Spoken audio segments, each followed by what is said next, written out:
Chào tất cả các bạn, mình là Hà Serious. Night Fury là con rồng hoạt hình rất nổi tiếng qua bộ ba phim điện ảnh How to Train Your Dragon và một vài series phim dài tập hoạt hình. Mình đã làm video top 10 con rồng mạnh nhất trong bí kíp luyện rồng và có nhắc đến nó rồi. Tuy nhiên trong video này thì mình sẽ phân tích kỹ hơn về nguồn gốc và năng lực của nó nhé. Night Fury dịch ra có nghĩa là cơn thịnh nộ của bóng đêm, nhưng mà mình thích gọi nó bằng cái tên giận buổi tối hơn. Ngoài ra cô cậu còn được gọi bằng những cái tên hết sức kiêu hãnh như Toothless, răng sún. Night Fury từng được coi là một trong những loài rồng bí ẩn và đáng sợ nhất. Trên thực tế, cho đến khi Hiccup kết bạn với Toothless, không ai biết Night Fury trông như thế nào vì chúng thích tấn công vào ban đêm. Khi lớp vảy đen của chúng cho phép chúng hòa vào bầu trời tối, khiến chúng gần như vô hình. Giận buổi tối được phân loại là thành viên của Strike Class. Thông tin kích thước: trọng lượng 805,6 kg, sải cánh 13,72 m, tấn công 15, tốc độ 20, áo giáp 18, hỏa lực 14, giới hạn bắn 6, nọc độc 0, lực hàm 6, ẩn thân 18. Night Fury là loài rồng nhanh nhất, thông minh nhất và hiếm có, khó tìm nhất, vì Toothless là thành viên cuối cùng được biết đến trong loài của nó. Nó có kích thước trung bình với một cơ thể bóng bẩy, sẫm màu với các vảy đen. Nó có các hoa văn nhạt hơn, tương tự như một con cá đuối manta. Nhìn chung, Night Fury hơi giống một con kỳ rồng Mexico hoặc một con tắc kè. Có hai đôi cánh với hình dạng tương tự như con dơi. Hai phần phụ di động giống như tai ở phía sau đầu thể hiện tâm trạng của nó và giúp nó nghe, cũng như các cặp phụ khác xung quanh hàm tùy thuộc vào độ tuổi của chúng. Chúng còn có một đôi mắt to màu vàng lục giống như mắt mèo và những chiếc răng sắc nhọn có thể thu vào. Không giống như hầu hết các loài rồng, Night Fury không có bất kỳ loại sừng nào.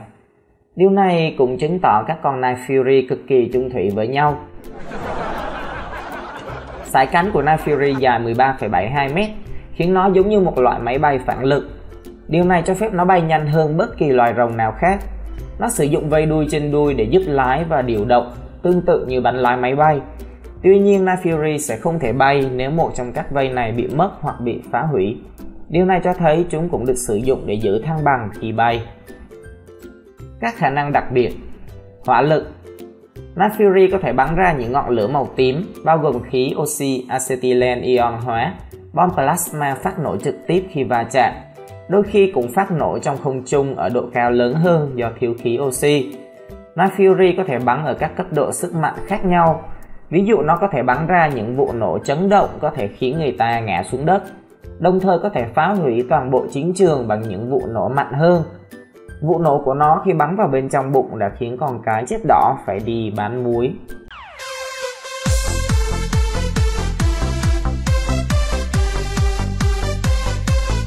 Tuyệt kỹ đánh bom lặn. Kiểu tấn công chính của Night Fury là ném bom bổ nhào. Night Fury gập đôi cánh của chúng để tạo ra một hình dạng khí động học thích hợp trong khi chúng lao xuống từ bầu trời, giúp chúng đạt được tốc độ lớn hơn khi lao xuống phía dưới. Chúng ta có thể quan sát và thấy rằng vào thời điểm cuối cùng, Night Fury mở cánh của chúng để tạo ra lực cản, sau đó bay lên. Sức mạnh và khả năng chiến đấu. Night Fury rất khỏe, nó có thể chống lại những người Viking mạnh mẽ như Stark và một số người khác cùng một lúc, như đã thấy trong phần phim đầu tiên. Nó có thể mang tổng trọng lượng của Stark và Hiccup, tức là khoảng gần 200 kg. Toothless còn có thể đẩy một con Whispering Death xuống đất. Điều này đòi hỏi một lực rất lớn. Khả năng ngụy trang. Màu đen tuyền và vảy tối của Night Fury khiến nó gần như không thể phát hiện được trên bầu trời đêm. Cảnh báo duy nhất về sự xuất hiện của nó là âm thanh của vụ ném bom bổ nhào đang được nạp năng lượng ngay trước khi nó tấn công bằng một đòn bom plasma cực mạnh, cũng như các ngôi sao biến mất sau nó. Khả năng ngụy trang bằng tia chớp. Giống như Light Fury, Night Fury có khả năng tàng hình. Điều này cho phép chúng hòa vào môi trường xung quanh. Chúng làm điều này bằng cách triệu hồi tia sét từ bầu trời để biến lớp vảy trở nên phản chiếu và tạm thời trở nên vô hình, mặc dù chiêu này sử dụng rất nhiều năng lượng của chúng. Khi Night Fury đi vào dạng áo choàng này, nó tạo ra một làn sóng năng lượng điện rất lớn làm điện giật mọi thứ trong bán kính gần. Điều này được thể hiện khi Toothless bắn điện vào những con Death Gripper của Grimmauld đang bám vào nó và Hiccup, khiến chúng lao xuống biển. Có vẻ như Night Fury chỉ có thể sử dụng khả năng này sau khi được một thành viên khác trong loài của chúng dạy nó. Tốc độ và sự nhanh nhẹn. Night Fury là một trong những con rồng nhanh nhất được biết đến. Nó được cho là đã đạt tốc độ phá vỡ rào cản âm thanh. Night Fury không có gai sắc nhọn, thay vào đó chúng có gai ngắn và mỏng giống như vây. Sở dĩ có điều này là do các gai hình vây ngắn ít tạo lực cản không khí hơn các gai nhọn cao. Điều này mang lại cho Night Fury một lợi thế lớn trong chuyến bay tốc độ cao. Night Fury là những con rồng cực kỳ nhanh nhẹn và có thể né tránh nhiều đòn tấn công từ những con rồng hoặc mũi tên khác. Toothless di chuyển dễ dàng trong các máy bắn đá trong rừng. Chúng cũng có phản ứng rất nhanh trước các mối đe dọa đối lập. Móng vuốt. Trong khi móng vuốt của Night Fury dường như chỉ đơn giản là những chất sừng màu đen được đẩy ra, trên thực tế chúng có thể linh hoạt theo lệnh và hoạt động như những ngón tay thô sơ. Các giác quan thính nhạy. Night Fury có thính giác tuyệt vời và chúng có thể nghe được khoảng cách xa. Điều này đã được chứng minh khi Toothless có thể nghe thấy Hiccup hét lên từ vịt nhỏ. Chúng cũng có khứu giác rất tốt, vì Toothless đã theo dõi Hiccup bằng khứu giác của mình, nhưng đã mất dấu khi Hiccup bay lên không trung trên lưng của một con Deadly Nadder. Chúng cũng có đôi mắt lớn có tầm nhìn ban đêm tuyệt vời, vì chúng thích nghi để bay vào ban đêm. Night Fury không thể nhìn rõ trong bóng tối hoàn toàn, do đó chúng sẽ sử dụng định vị bằng tiếng vang, chẳng hạn như trong hang động hoặc khi tầm nhìn bị hạn chế. Sức chịu đựng và sức bền. Night Fury cũng có sức chịu đựng và độ bền cao. Chúng có thể sống sót sau những cú rơi từ trên trời xuống với những vết thương khá nhẹ như trong phim và series Dream Ghost Dragons. Trí thông minh và khả năng bắt chước. Night Fury cực kỳ thông minh, vượt qua gần như tất cả các loài rồng được biết đến.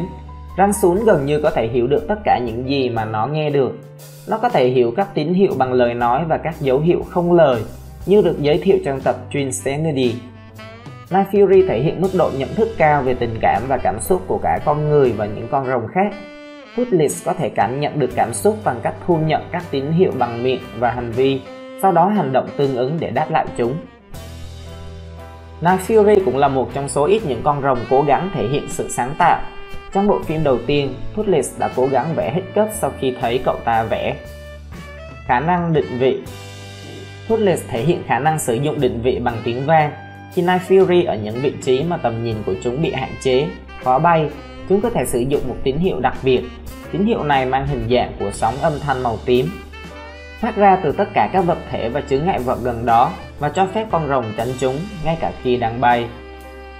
Hàm. Night Fury có lực hàm mạnh. Chúng có thể thu lại răng để tránh bị mẻ và gãy khi không sử dụng. Khả năng thu lại răng là điều đã làm nên tên tuổi của răng sún. Gai thứ cấp. Trong How to Train Your Dragon 2, Valkyr đã cho Hiccup thấy những chiếc gai ẩn trên lưng Toothless, điều mà ngay cả chính con rồng cũng không biết. Sau đó nó có thể căng chúng ra theo ý muốn. Chúng giúp răng sún có thêm khả năng cơ động và kiểm soát trong khi bay. Sử dụng Haki Bá Vương. Khi Haki Bá Vương của Night Fury được kích hoạt, các gai rãnh giữa mắt, bên trong miệng và mũi của nó phát sáng với màu xanh lam mờ, gợi nhớ đến vụ nổ plasma xanh mà nó bắn ra. Những điểm yếu.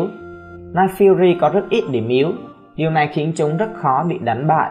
Tuy nhiên một mũi tên từ rễ rồng có thể khiến chúng yếu đi và dễ bị tổn thương trong một thời gian, trong khi những con rồng khác có thể hồi phục nhanh hơn. Đôi cánh lớn của Night Fury khiến chúng dễ bị tổn thương bởi những cơn gió cực mạnh nếu chúng cố gắng bay lượn lâu trong điều kiện như vậy. Các vây đuôi kép của Night Fury trên đuôi cho phép chúng duy trì ổn định khi bay. Nếu một chiếc bị hỏng, bị thiếu hoặc bị cắt ra, chúng sẽ không thể bay. Night Fury không thể tồn tại trong môi trường lạnh liên tục như lãnh nguyên, núi tuyết hoặc đảo Bắc Cực. Night Fury cũng không thể bay quãng đường dài mà không nghỉ ngơi và ngủ. Điều này có thể khiến chúng dễ dàng bị theo dõi hoặc săn lùng. Tương tự như Gronkle và Deadly Nadder, Night Fury khi bị kích thích quanh cổ và cằm sẽ dễ dàng dịu đi. Ngoài ra khi bị kích thích một chỗ bí mật dưới cằm, thậm chí có thể khiến nó lên đỉnh. Mắt nó trợn ngược và gục xuống. Hiccup có thể huấn luyện Night Fury của mình mà không gặp quá nhiều khó khăn. Một phần là do răng sún không thể bay và bị mắc kẹt trong một khe núi. Một con dậm buổi tối hoang dã có thể sẽ bay đi và phớt lờ bạn, trừ khi bạn làm cho nó chú ý hoặc ngăn cản việc bay lượn của nó. Tốt hơn hết là bắt nó mà không làm nó bị thương. Một cách khác là tìm trứng của nó và huấn luyện nó từ khi nó mới nở. Vậy là nội dung phân tích về thanh niên Night Fury đã hết. Nếu các bạn thấy hay đừng quên bấm like và đăng ký kênh. cũng như comment chủ đề mà các bạn muốn mình làm ở phía dưới nhé. Xin chào và hẹn gặp lại.